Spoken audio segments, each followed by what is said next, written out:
Sorry. Hello, sir.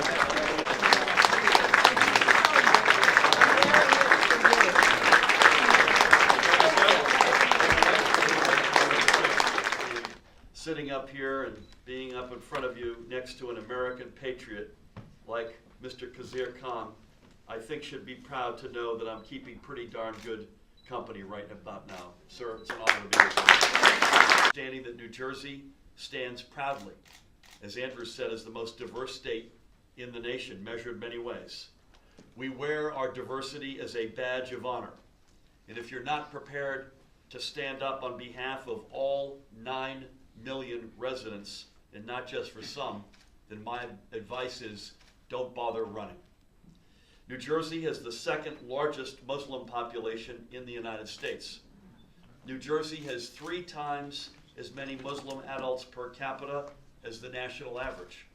We're just as American as was Captain Khan, who proudly served our nation and made the ultimate sacrifice to save the lives of his fellow soldiers.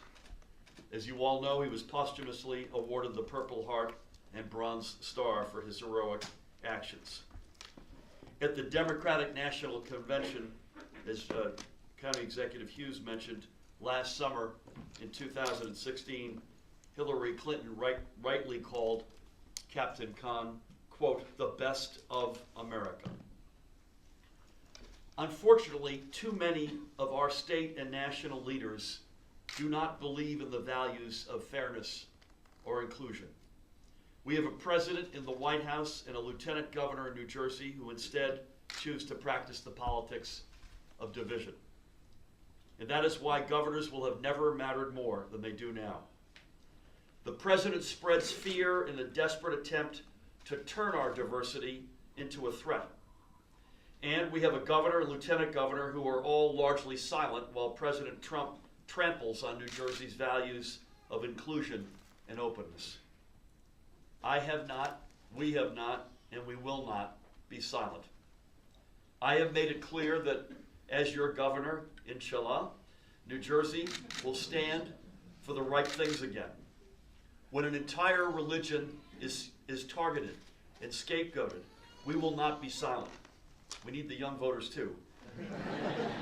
And it will not just be Sheila Oliver and I who take a stand, but that it will also be our Attorney General and the people of our state who stand up and reject the politics of hate.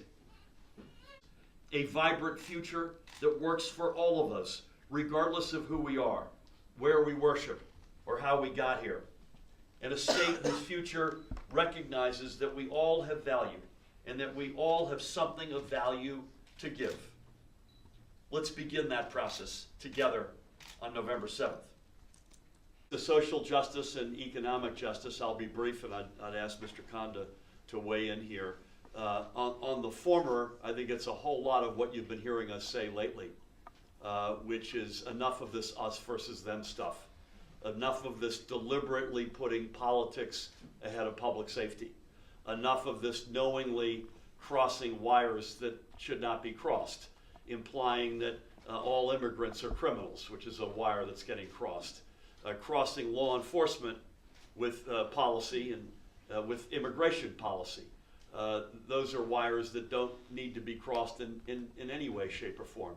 I believe with all my heart, and I've got a lot of law enforcement support that says when folks are comfortable stepping out of the shadows into the sunlight and engaging with other residents and community leaders, and importantly with law enforcement, we have safer communities, a stronger, fairer economy that works for every New Jersey family. That happens to be the mirror image of the state at the moment. It's not strong, it's not fair, and when it works for very few. So strong is growing, fair is a lot of steps. I was really critical when Governor Christie made that step, and he did it in a way that, as if it weren't enough to rub salt in the wounds of the refugees.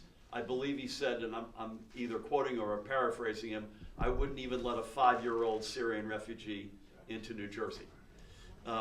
Congressman Bill Pascrell used to carry in his breast pocket, I don't know if he still does, the 20 steps, 20, that a refugee needs to pass through to get into the United States of America. The chances are meaningfully higher that somebody in this room is going to do something untoward than a refugee who passes through those 20 steps.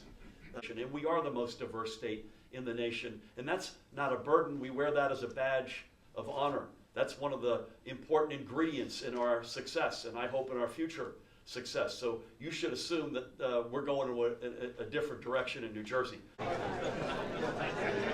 are very clear in our opinion, and law enforcement agrees with us, and she's putting politics over public safety, and she knows it.